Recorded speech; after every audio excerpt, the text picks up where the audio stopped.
All right. Welcome, everybody, to the Leadership Mastermind Podcast. I am your host, Mitch Peak, and this is my co-host, Laura Brandeo. How are you doing today, Laura? I am doing wonderful, Mitch, and I am so excited for our lovely guest today. So allow me to introduce everyone to Ana Maria Sanin.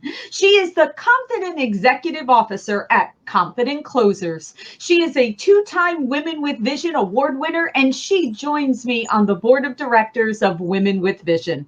Her goal is to assist women to build a personal brand, to establish influence, and attract more opportunities to their life and business. Her mission is to lower the number of women who reach the end of their lives regretting the things they never did because of fear or lack of courage. She focuses on assisting women entrepreneurs in the mortgage and real estate space to build a personal brand identity, a development and a growth plan by creating the brand identity and launching it, storytelling and marketing. She also holds the title of brand coach for all the students of 2020 Vision Your Success Coaching. Ana Maria, thank you so much for being with us today. Thank you, Laura. Thank you, Mitch. It's really awesome to be here. Yes. It was an Welcome to honor the that you guys show. invited me. Yeah, we're happy to have you, and I just want to kind of jump right in for the audience and ask you, what are your three key pillars to leadership? That is a great question. I would say number one, lead by example. I think that is crucial.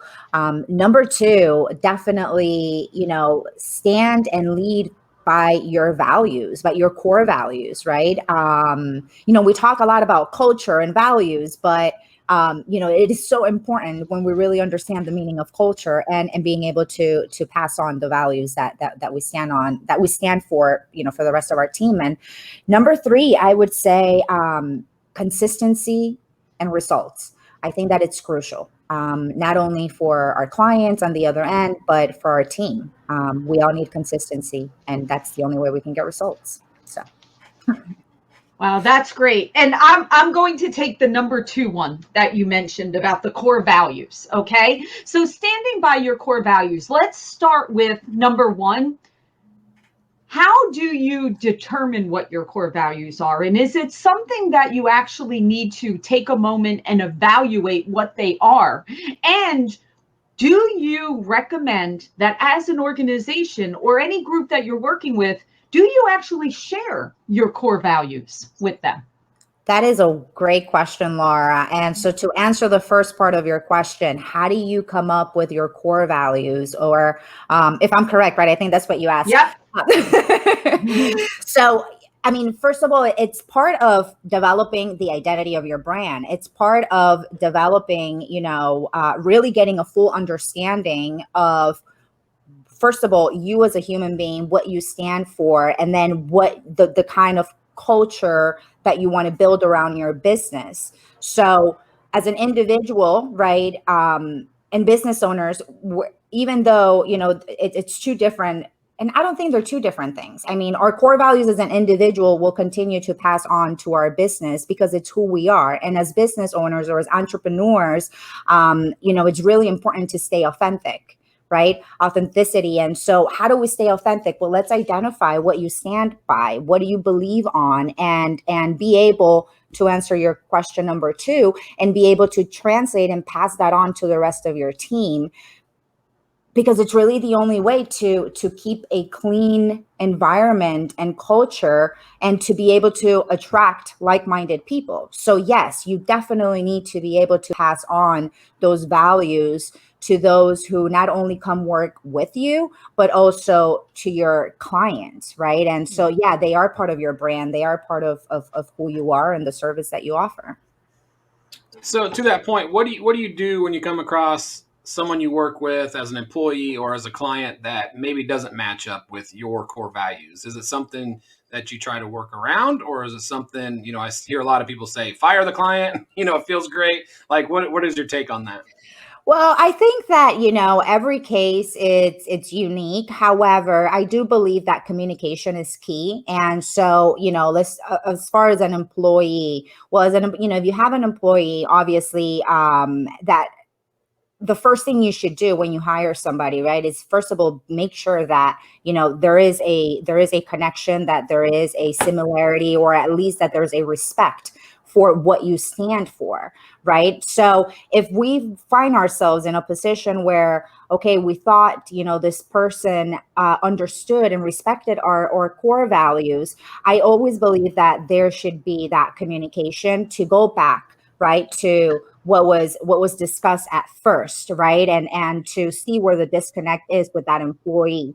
And same thing with, now with a client, it's a little bit different, but that's why it's also so important to understand your brand, your core values, how you want to do business, right? What kind of people you want to attract to you, and if for XYZ reason, we end up attracting somebody, let's always keep in mind, the importance of having that that connection, right? Let's not get desperate and look at those dollar signs, right? Let's really get authentic and real with ourselves, whether this is somebody who we're going to want to work with. And if we find ourselves in that situation, we've already accepted this person, we're working with them, and we're like, oh my gosh, why did I even end up taking on this client?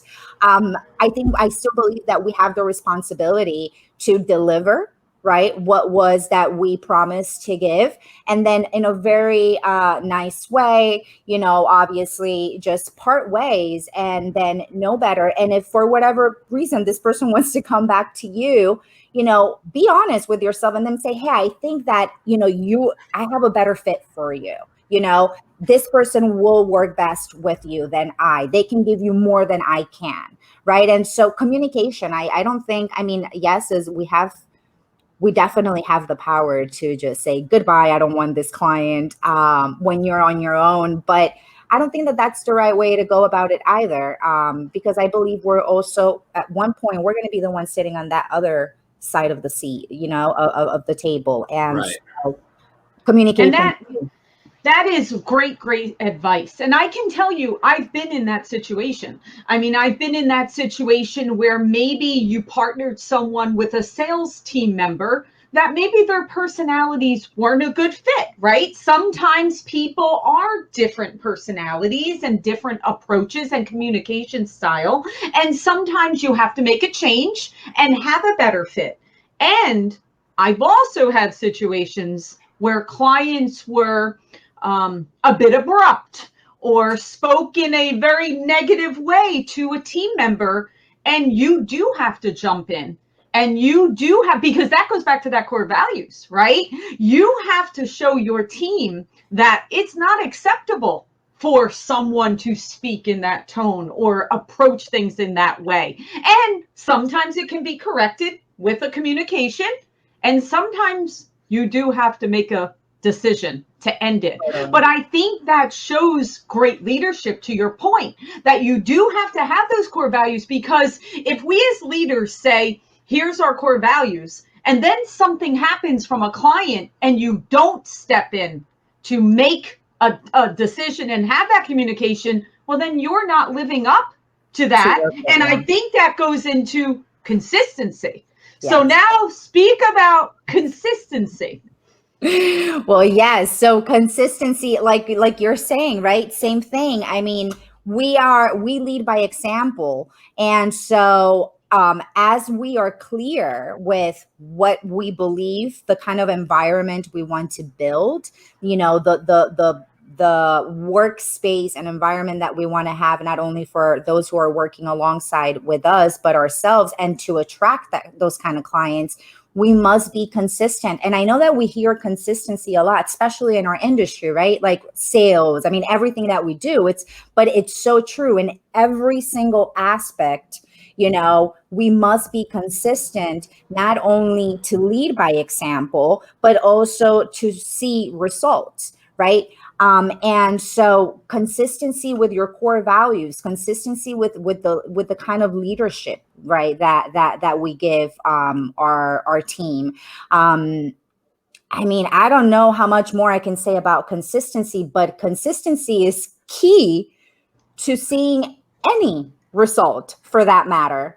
And we can take that word to anything. I mean, we can use it in the kitchen, in business, and anywhere. Consistency is key to see results. And it's really hard for us as human beings because we're used to that instant gratification, right? And so we do something once or twice and it's like, oh, I want to see results. But consistency, it's part of you keep doing it, you're patient, you're consistent with your beliefs, you're consistent with your process, you're consistent with your communication, and that in itself will make everybody else around you consistent with the environment that you are presenting.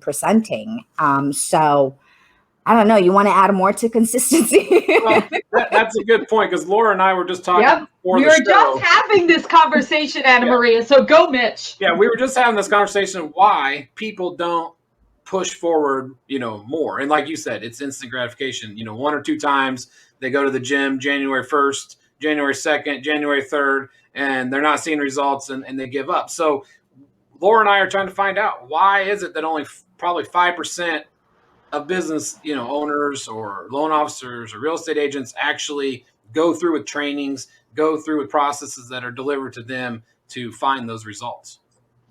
And that is, I love that we're talking about this. And I'm just going to bring something completely, I mean, it's off the topic, but it applies to it. So Orange Theory, have you guys heard of Orange Theory? Oh, yes. Okay. Yep. So, yeah, West Coast. I see that on the West Coast. So here's the key marketing strategy to Orange Theory and why people are willing to pay the $160 and the $170 a month unlimited, where you're not having private training really, but it's that instant gratification. You're wearing a monitor, right? And so this monitor allows you immediately when you're done with class to know how many calories you burn, to know how many steps you've done, to know your heart, and so if you get yourself from a green to orange to red, and it is that instant gratification that Orange Theory gives to people and is why they continue to go through it, because they're getting results immediately. Even if they're not seeing it in their body, they're seeing it on the monitor. And so, and that's what, and if we don't have, and so for any marketing, anybody, we are humans, we want instant gratification for everything. And if we can find the key to be able to, or find the strategy to be able to provide, results, even if it's not actual tangible results, but a way to get ahead. And I love how actually Christine does this very well as well, with the 2020 coaching vision for your success. There is that instant, you get a certificate. So you finish a class, there's a certificate. There is that feeling of, I got it done. Right. It's that instant gratification. And so I love that. I was thinking of Orange Theory because I was part of Orange Theory, but same thing applies to Christine's coaching. And I think we've all been conditioned for this, right? Yeah. Like over the years, right? With social media and with other things, with Amazon, right? With Amazon, we click the button, we know that it's on its way, ding, it's arrived, right? So our brains, and as humans, we've been conditioned to that. So let's keep on this path, okay? So you are an expert at branding and marketing. So tell us one thing I want to know before we go too deep is, what was that pivotal moment where you decided to go off on your own and start your company now? So I want to go there. That's very important because, again, with taking action, everyone has the ability to take that action. But there's always things holding people back. And there's this fear, there's these questions, or these what if statements. So let's start there. Why did you decide it's time, I'm doing this, and let's do it? I love this question. And so nothing happens overnight. Just like we know, success does not come overnight. And it's been a 10-year journey and this is the third time that I actually, as I like to say, I jumped off the cliff, right? And said, here I go, I'm going to fly. So, it falls down to consistency. So,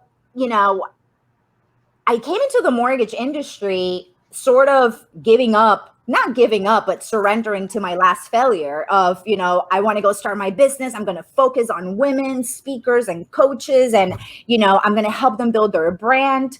But not everything happens in the time that we want things to happen. There is a lot of growth that we might not be aware of that's needed to be able to step into those shoes and that success that we've been called to. But there's some training that has to happen.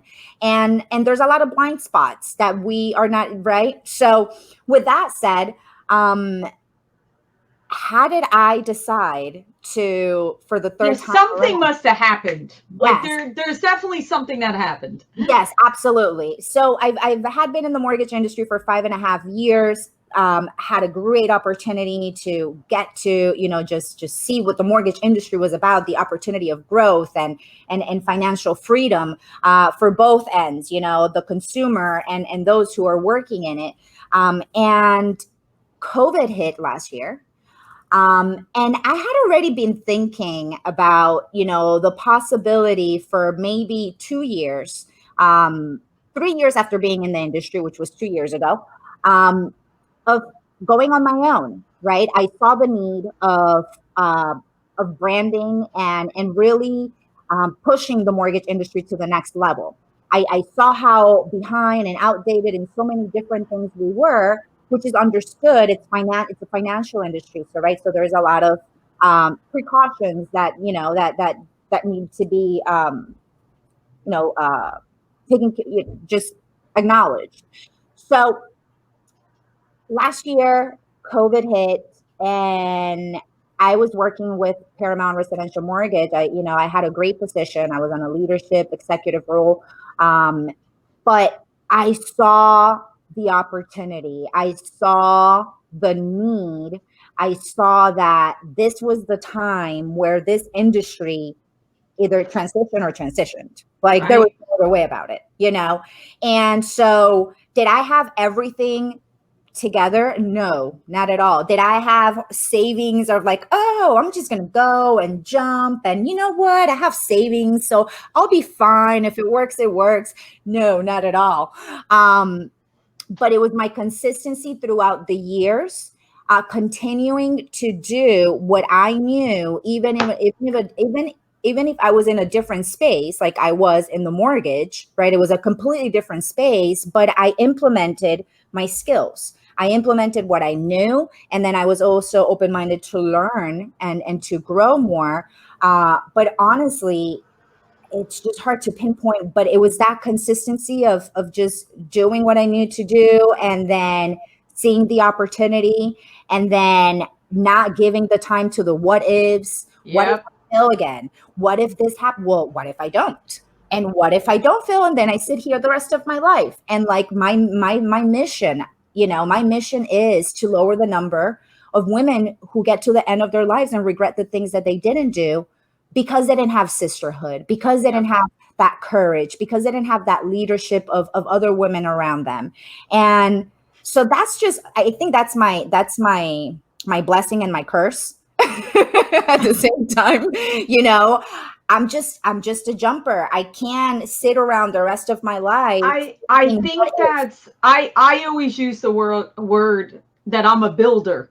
And I think you're a builder too. I think you're someone that likes to jump in, take control, and act.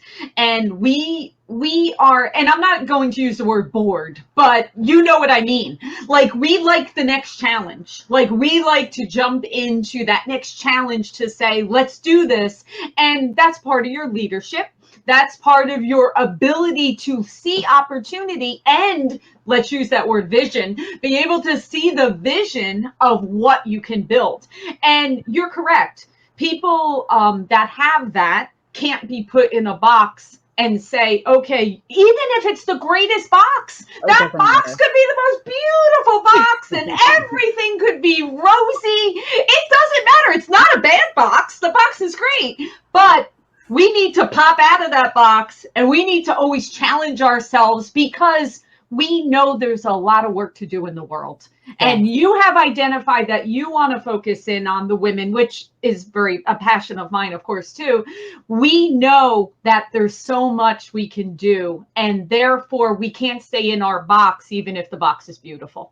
Yes, you got it. That you hit right on the point. It doesn't matter how gorgeous that box is. I'm super grateful for the box. Yes, but I can't fit in it. that's right. The boxes, and that's confusing to some, because some people are like, "But you have the most beautiful box. Why can't you stay in there?" Well, it's funny because there's I just more. posted last night on my Facebook page. It said something about, get out of the box, because Yep. nothing great ever happens in the box. That's right. Nothing great is created in the box. There you go. I didn't even know that, Mitch, but that lined up perfectly. Yep, that's funny that you guys brought that up. Yeah. So what is it that you would suggest to people that are in the box, thinking about making the jump or burning the boats, or however you want to say it? What would you suggest to them to make it happen for them? Wow, that's yeah. I mean, I get the emotion that the part that emotions play. So first of all, it's really important that you are emotionally okay with the outcome, knowing that the outcome will not determine your value. That's number one. Because if your That's value good. is being based on that outcome, you might fail, and that's not true. Your value does not, the outcome of that does not determine how valuable or how powerful or how suitable you are for that move, right? And so that's number one, because that can destroy us. Well, it's like this. Like you're saying, if it's like jumping off the cliff with a parachute. If you may not fly, but you're okay if you land and you have a parachute. Yes. But if you jump off the cliff thinking, if this fails, it's over for me, I'm done. failure, and you don't have a parachute to protect you, then it is going to be a crash and burn. Yeah. Yeah. So that would be, and I say it by example, because it's not, being like Laura was saying, where we have where we want to build, we want to do greater things. I would say that just, there's many times where I failed, and I've learned that they're not failures, they're experiences, they're training. I need that so that I can learn how to do the next thing. Right. And so that's having the right mindset. That's number one. Number two, again, success does not happen overnight. So nothing's going to come easy. And there are going to be challenges. And we just have to remind ourselves, there's going to be challenges whether we stay where we're at or we go out. So what challenges are we wanting to deal with? Right. And so having that clarity, I think that, this whole thing boils down to having the right mindset, to understanding your value, to understanding your capability, and then knowing that you cannot control the outcome, right? Now, as long as we're consistent, we put our best foot forward every day. We do our due diligence where it needs to get done.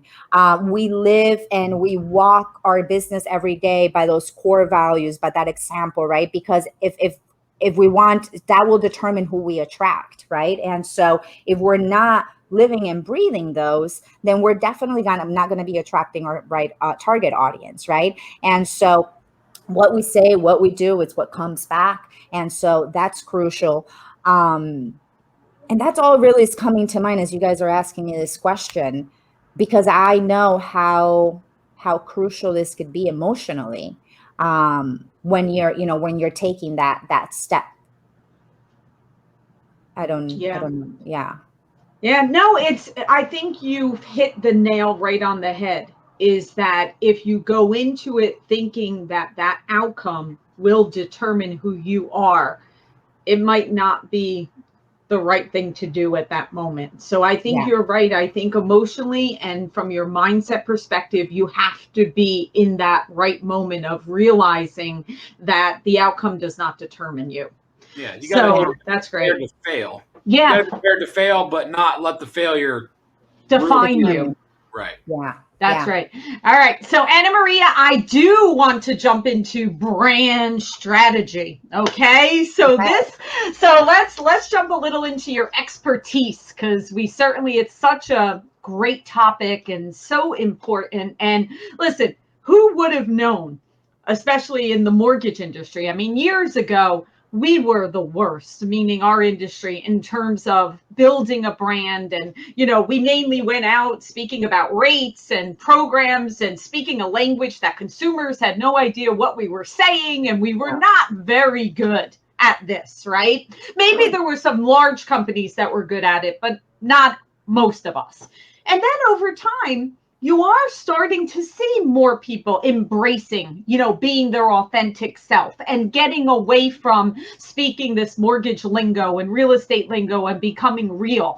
But I guess the first question is, where did you realize the power of building a brand? So that's first. And then secondly, after that is, how does that play into mortgage and real estate, right? So how did you take that value and then where did you see it apply to see how that can really help all of our businesses? Absolutely. So, it all started when I was looking to build my own business and brand. So I went to school for nothing to do with mortgage, for fashion merchandising. And so anyhow, at the time when I graduated, like I said, I knew what I wanted to do. I wanted to help women. I wanted to work with them, help them from the inside out and build their own personal brand and so forth. So as I was building my own brand, learning how to do, I was paying coaches left and right, business coach for this, the coach for that.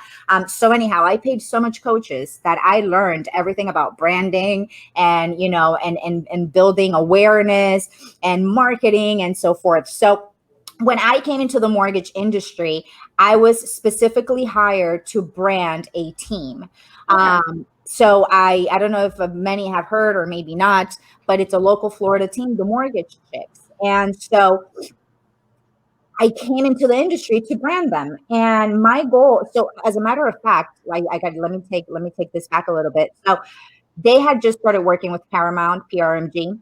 And at the time, PRMG did not allow anybody to have a brand, outside, like under the umbrella PRMG. And so I remember Rocio Portela, she's the owner of this brand. Her and her husband, they moved and they said, well, if you don't let me brand, then I'm leaving. And so I don't know. So what year was that? This is 2016. Okay, because it's very interesting, because during that time, that was the consensus of most companies. Yeah. Is no, you cannot have your own branding for your own teams. You have to be under corporate. Okay, so keep going. Yeah.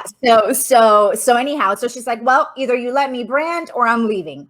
And so anyhow, they let us brand. So I had the opportunity to brand the first team that, this big lender allowed to have. And so that was an amazing experience. We started with having a Facebook live show. We had a YouTube channel, everywhere. Everything we did was the Mortgage Chicks at PRMG. And so I came from, from a background of, you have to brand yourself. You have to do videos. You have to, you have to have a show. You need to be able to connect with people. So, and I came to Facebook when I never had MySpace. Actually, I think I had MySpace for like a year or so.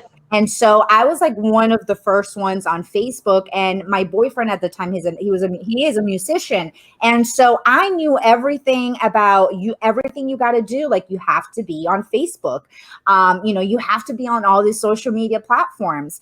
And so, and then image, the way the things that you shared and how it came across. And so it was just part of me. It was part of my walk. It was part of, also what I learned in fashion school.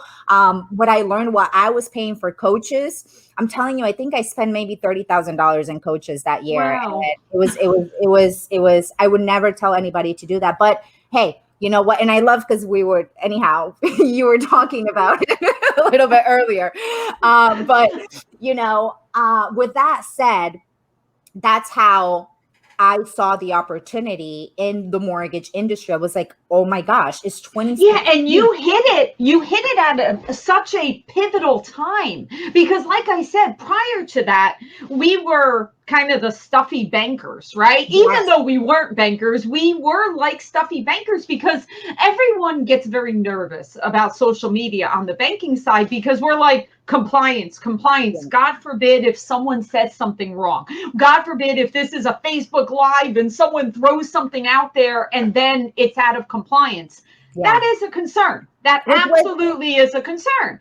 But 100%. you have to brand your team. You have to brand yourself. You have to be tied in, because, again, now here's the second question of, where's the value? What have you seen in terms of value? Absolutely. So, and we'll going into the value is that this is what we need to understand. We need to think. We can't just think in this, financial box. Like it's all valid, right? Compliance, that's all valid. Yeah. But you are an individual, no matter what. You are a person, you're a person who attracts other people. You're a person who has friends. You're a person who has its own personality. You are a person that no matter what you do for a living, you're still that person, right? And so here's where the value is. Social media allows us to truly connect 10 times more than we would one-on-one, because it gives us the opportunity not to show off, not to say, hey, look at me, I'm so cool, I'm so special, and so this. It's more about, hey, how can I serve you? I loved this, and here, and oh my gosh, I went here and I would love for you to also try it out because it did this, and for me. So it's the same way we would make friends in person or connect with people. It's not about, I'm so cool and so special. It's about together. It's about, this is my personality. This is what I like. And if you like it too, let's talk about it. So that is the power of social media. Back in the days when we didn't have social media, it was really expensive to do ads and, and marketing. Only big companies were able to do this. We would have never in our mind as individuals, executives or individual entrepreneurs, or independent contract, whatever we want to call ourselves, we would need a huge budget to be able to do that. And so that's, and so having social media, oh my gosh, that is just the opportunity to be able to do what big companies would do in the past, to connect. Because if we think about, Apple, if we think about Target, if we think about these brands, they're speaking to their target audience and they're just connecting with them. They're not selling them all they're just like, hey, think big, right? Apple, think big. And all the executives and all the techie people is like, oh, I want to be cool. I want to think big, right? So it is that kind of people, and it's that emotion. So branding is crucial. And I actually just did a video about the difference between corporate branding versus personal branding. And corporate branding, again, it's about the culture of the corporation. It's about their beliefs. It's about, their products, what they have, the outcomes and testimonials. That's corporate branding. But that's one. But what about you as a person, as an individual, what you believe in, your gratitude towards things or your thought process of something? It's two completely different things, because at the end of the day, too, if we think about this, people are always going to remember your name. They might not remember, the big umbrella over, but they'll remember you because how you made them feel, because of the experience that they had with you. And that's all we're doing through branding, is just closing that gap, between being able to get over those first. What branding does really, it at the beginning, what really does is it helps the individual overcome the first two obstacles. Do I like this person? Can I trust them? Right. And if you have a branding that answers those two questions, when people call you, it's not a matter of, let me see if this person qualifies. It's a matter, hey, when can you help me? I would love to work with you. Right. And so that's the difference. Well, I tell you, people got to understand if you're a loan officer, whatever, real estate agent, that most likely you're not going to be with the same company your whole career. So, spending all your time and money branding, the umbrella, like you said, it just doesn't make sense to you, because if you go somewhere else, you got to start all over. So, what would you suggest the first step people need to make when they want to start personal branding themselves? Is it a logo? Is it, what is it that you suggest is the very first step people take?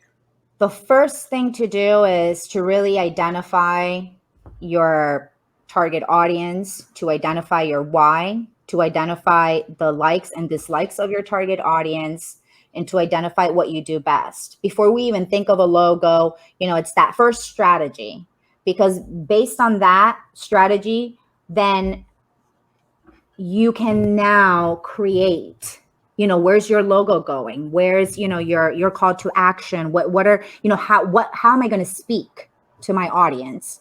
Because see, the way I speak to a 30-year-old audience who are still, let's say, and who live in an urban environment versus 30-year-old audience who are more of, and I don't even know if I'm making good comparisons, but like the Hamptons kind of like, you speak to them completely different. They might be the same age, but the way I communicate with one is different. And so that also plays with my logo, the look, feel, my core values, everything. So number one would be really understanding your unique selling proposition. Not your unique selling, your unique value proposition. That would be number one. What makes you different, and I know it's not answering the phones. It's not, it's really, like I just had a call with a client, and she's a loan officer, and she used to work with very high-end portfolio clients. And so her thing is all about, because she's seen the numbers that she's seen throughout the years, she realized that it's all about mindset. And so she specifically, her unique value proposition is how to overcome your money mindset, right? And so that's unique to her. So knowing that, now we know her audience, because her people are also second time buyers who believe that maybe they can buy that second, won't give them, or because they need to have cash and they can't get another loan. And so it's all these blockages. And so for her specifically, like, she is the loan officer who focuses on expanding your money mindset. Right. So with that said, now we know the audience. Now we know what kind of logo sort of go for. Now, knowing that then gives us the ability to continue to create and envision the rest. Yeah, I think that's what I kind of did with Build Your Empire was, I wanted to go, towards helping mortgage and real estate. And then I kind of built the logo around that. So yeah, that's a very good point. Yeah. So I guess my question would be, does everyone have something unique to create a brand around? Do you believe? Absolutely. I believe so. Absolutely. It's a matter of allowing ourselves. And this is, it's funny. Every client, when we first get on the phone, it's like, okay, we're going to have a 1 hour strategy, because we need to identify everything. I need to identify what you like, what you don't like. I need you also to identify these things so that we can have that aha moment. So absolutely. Everybody has something that makes them unique and differentiates them. It's a matter of identifying what that is. Yeah, I love that, because that exercise of taking them through that will help them, like you said, have that aha moment where all of a sudden they're like, I've always been going in that direction. I just didn't perfect it down to having it become my brand. So I think that's great. And the money mindset is a great example of that, because that really is something specific for that individual. Now, that probably wouldn't work if you were in another market, or if you were another type of specialty, but that's why you need to go through the exercise. Yeah. So, all right. So, Ana Maria, how do people connect with you? How do they learn more? And what services do you offer to people out there? Because I want to be very clear as to what you do offer our community. Absolutely. And thank you for the opportunity to share more. So you guys can definitely visit www. Ana Maria Sanin, which is ANA, Maria, the Latino way, Ana Maria Sanin, SANIN.com. That's my website. You guys can definitely learn a little bit more about everything about myself and the people that I work with, which is our mortgage industry. Number two, you guys can find me on IG, Instagram, Facebook, LinkedIn. Again, is The Confident Closers. You can Google The Confident Closers. You can Google Ana Maria Sanin, and everything will pop up. And what I offer is two things. We offer launching your personal brand, which is identifying your brand and bringing it to life. Okay, that includes all your brand look and feel, website, message, call to action, all that good stuff. And then like I like to say, one thing is identifying that baby, bringing it to life, and now is growing it, right? So the number two thing we do is now telling your brand story. I tell everybody, if you're going to bring this baby to life, you better spend time too growing it, because otherwise it's a waste of time and money. So it's crucial. So we offer brand storytelling, which is your social media, YouTube channel building, podcast, newsletter, all that good stuff. And that's it. So I'm passionate. And this is the other thing. I have a niche, and I want you guys to take this, right? Because and this is just a thought that just came to mind, but I specifically focus on mortgage and real estate. And so that way I'm not competing with anybody, right? There's tons of us out there who are doing branding and marketing and so forth. And so that same thing I want for you, find your niche, and you will not be competing with anybody else. So with that said, that is what we do. That's how you can contact me, and my team and I would love to get to know you. I always say, it's crucial to get to know each other and to like each other before, we get to work together. So awesome. Great stuff. Well, thank you very much. We definitely appreciate you joining us today, and definitely think the audience will get some great information out of this, and hopefully they'll reach out to you if they have any more questions. Absolutely. Awesome. Feel free to reach out. And you guys, this is awesome. I love what you guys are doing. This is a great podcast. The Leadership Mastermind, it's amazing. So you guys keep doing what you're doing. And thank you so much for the opportunity of having me here. It's really a pleasure and an honor to be with you. Well, thank you so much. You are amazing. For everyone out there, check her out. Go through the exercise, because we all need to know what our uniqueness is, creating that brand and being able to share it with all of our audience and clients. Thank you so much for joining us, Ana Maria. Thank you. Thank you.